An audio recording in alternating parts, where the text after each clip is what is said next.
Unfortunately, things didn't turn out well for her in the endgame, but with the white pieces, she is a powerhouse, almost impossible to beat.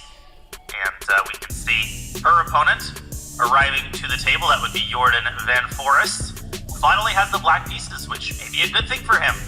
But as I mentioned, too many sloppy mistakes so far for Jorden. Yeah, well, as you mentioned, there seems to be a jinx on the players with the black pieces. Only Ali Reza has managed to win. Everyone else, white's cheapo. I just wanted to point out that the knight came to c6, and this is a great decision, because if the knight had gone to d7, then oh dear, there could have been trouble ahead after bishop takes f7, check, king comes out, and if you notice, the queen on d8 doesn't have too many squares after king takes f7. Knight to g5 is known to be a good antidote to knight to d7, and yeah, white is just winning here. Yeah, either white traps the queen if the king ducks back to e8. If the king moves to g8, then the knight takes on the entire black army, and there will be no black army to speak of after the knight is done. Knight takes c7, queen moves away, knight takes rook, and the knight easily evacuates back via c7. This is a very valuable line to know. A lot of players just automatically play knight bd7 because this is often considered to be the traditional square for the knight in these types of setups, and in the King's Indian, which is kind of the cousin opening to the Perk in the Modern. But no, Jorden Van Foreest was not born yesterday, so knight to c6 is his choice. And I would say this is already a pretty non-theoretical position. I'm also very curious what happens if Wenjun still pushes e5. I mean, this is a very dangerous move, especially if this pawn can get to e6 and start wreaking havoc on black's kingside structure, particularly before black has been able to castle. It's an interesting choice there from Jorden Van Foreest. Very provocative to allow an e5, and also it's not really in Ju's style to go for the jugular so quickly. So I think it's a gamble that Jorden is taking. e5 might be the best move, but it's difficult to maintain that pawn. You're probably going to have to advance it even further up to e6. But yeah, I'm definitely excited to see how many risks Jorden will take here in order to unbalance the position. Yeah, but sometimes this is how you get a nightmare tournament, right? You lose, in his case, the first two games with white, and then you try to take too much risk on in the following game with black. Suddenly you're in trouble out of the opening again, and then you fall into tilt. And honestly, the move e5 to me doesn't seem to be all that risky.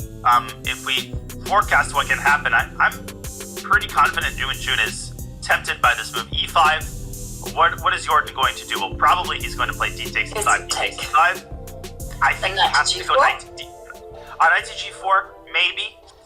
Although then, yeah, e6. This looks pretty unpleasant. This gets pretty crazy.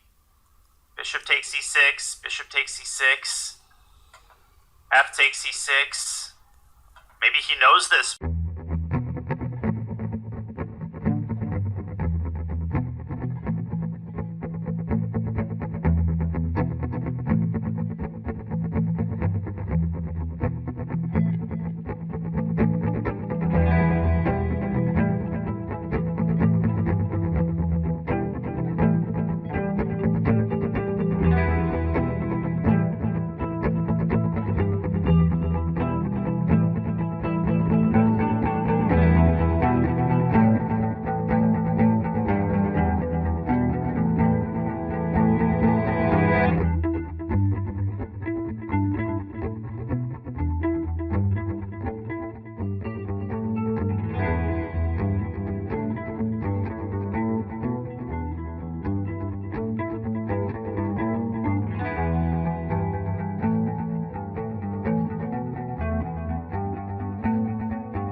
Actually, I probably wouldn't mind.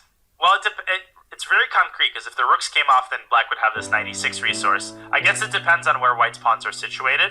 But yeah, I don't know. I would start with c4. I don't think that there's too much else that white could do that's productive other than just pushing the pawn. And this also conserve some time and keep pressure on black's clock. Yeah. Okay. c4. But the problem is that once the bishop... Yeah, I think it is likely, but the problem for white that I see is that as soon as you step back, and I love going back to the second row, by the way, because I feel you've got to defend g2.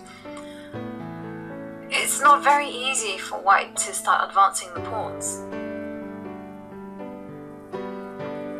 Definitely. This is partially why Jorden has parked his rook on e6. Yeah. And is there something to be said for jettisoning, just giving up the pawn on h3 and playing for just pressure on the back row? So I'm kind of thinking c4, bishop b7, rook d2, and once the rook reaches a3, just kind of double on the d line. Yeah, and then give up h3 and just try to push your pawns through. Exactly. I mean, because after all, the black king is still in trouble, so I'm seeing ideas such as bishop h6, rook coming to d8, and I've spotted checkmate.